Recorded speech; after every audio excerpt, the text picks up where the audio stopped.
La VoIP, ou voix sur IP, et la TOIP, ou téléphonie sur IP, non, ça n'est pas la même chose, et c'est ce que nous allons voir dans cette vidéo. Alors si ce genre de sujet vous intéresse, inscrivez-vous à la newsletter de la voix sur IP. Je vous ai mis le lien en description. Déjà, vous ne louperez aucun des prochains contenus que je proposerai. Mais vous aurez aussi des offres et des bons plans sur toutes les futures formations que je vais vous proposer. Alors, petit rappel avant de rentrer dans le vif du sujet sur IP. Donc, IP, c'est pour Internet Protocol. C'est le protocole qui est omniprésent de nos jours, que ce soit sur Internet, que ce soit dans les entreprises, enfin un peu partout en fait. C'est vraiment à la base d'Internet, ce protocole. Alors, c'est un protocole qui est simple, mais qui est peu fiable. Donc, ça ne gère notamment pas les erreurs de retransmission, les erreurs de transmission, donc il n'y a pas de retransmission. Alors, pourquoi c'est utilisé massivement? C'est surtout pour cette raison, c'est que c'est un protocole qui n'est pas très cher à implémenter. Donc à l'époque où l'IP est apparu, il y avait d'autres technologies alternatives qui étaient même meilleures hein, sur le plan technique, mais qui étaient beaucoup plus chères pour l'implémenter sur des matériels. Donc finalement, IP a ratissé le marché et est devenu omniprésent aujourd'hui. Alors la différence fondamentale entre la VoIP et la TOIP, c'est la nature de ces familles de technologies. Donc la voix sur IP, ça permet de transporter la voix sur les réseaux IP. Tandis que la téléphonie sur IP, ça permet de fournir des services de téléphonie sur un réseau IP. Donc la voix sur IP seule ne permet pas de faire de la téléphonie, mais la téléphonie sur IP a besoin des technologies de la voix sur IP pour fonctionner. Mais va fournir en plus un certain nombre de services de téléphonie. Donc, je ne sais pas, par exemple le transfert d'appels, le groupement de postes, le standard téléphonique, etc. Ça, c'est la téléphonie sur IP qui va permettre de le fournir. Par contre, acheminer de la voix du site A d'une entreprise au site B d'une entreprise, typiquement là c'est la voix sur IP qui va être utilisée pour transporter la voix.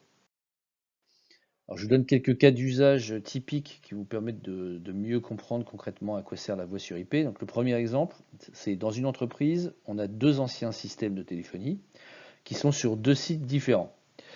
Et ces deux sites, ils sont raccordés uniquement au départ au réseau téléphonique public. Donc ça veut dire que pour s'appeler d'un site à l'autre, il faut passer par le réseau téléphonique public, donc ça coûte de l'argent, hein, ça va coûter des coûts d'abonnement et potentiellement des coûts de communication.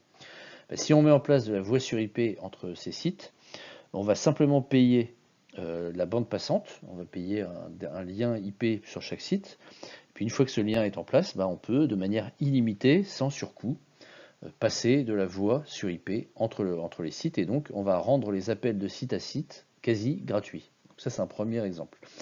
Pour le particulier, on a un exemple typique, c'est sur la box internet. On va quasiment toujours trouver une prise pour brancher un téléphone classique, donc un téléphone analogique, potentiellement très ancien même, ça, sur la plupart des box ça a fonctionné. Et l'opérateur, lui, il va utiliser de la voix sur IP pour transporter la voix quasiment gratuitement. En général, sur les abonnements box, vous allez avoir des appels illimités vers tout un tas de destinations. En fait, c'est votre opérateur internet qui utilise donc la voix sur IP pour transporter vos appels. Alors pour la téléphonie sur IP, je vous donne deux cas d'usage concrets. Le premier, ça va être de remplacer un ancien système de téléphonie. Imaginons par exemple vous travaillez pour une entreprise qui a un système de téléphonie qui n'est plus supporté par le fournisseur, donc c'est plus possible d'avoir des pièces de rechange, c'est plus possible de se faire remplacer des choses en cas de panne. Vous allez par exemple remplacer par un nouveau système de téléphonie. Aujourd'hui, ce que la plupart des équipementiers, ce que la plupart des éditeurs proposent, c'est de la téléphonie sur IP. Donc vous allez mettre en place dans l'entreprise un système qui fonctionne sur IP pour la téléphonie. Deuxième cas d'usage, ça va être très utile par exemple si vous déménagez ou si vous avez un nouveau bâtiment à équiper en téléphonie. Vous pouvez vous éviter d'acheter des téléphones tout neufs et simplement mettre en place une application qui va simuler un téléphone sur le PC des utilisateurs. Donc ce qu'on appelle en général un softphone. Et donc dans ce cas-là, ça peut vous économiser leur achat de téléphones professionnels qui vont souvent coûter 100 euros, 200 euros, peut-être éventuellement plus pour les téléphones vraiment évolués. Et donc sur un bâtiment par exemple qui va héberger je sais pas, 500 personnes, ça peut représenter des sommes vraiment conséquentes. Donc c'est un cas d'usage typique. Donc j'en ai fini pour cette petite vidéo sur la différence principale entre la VoIP et la TOIP. À bientôt.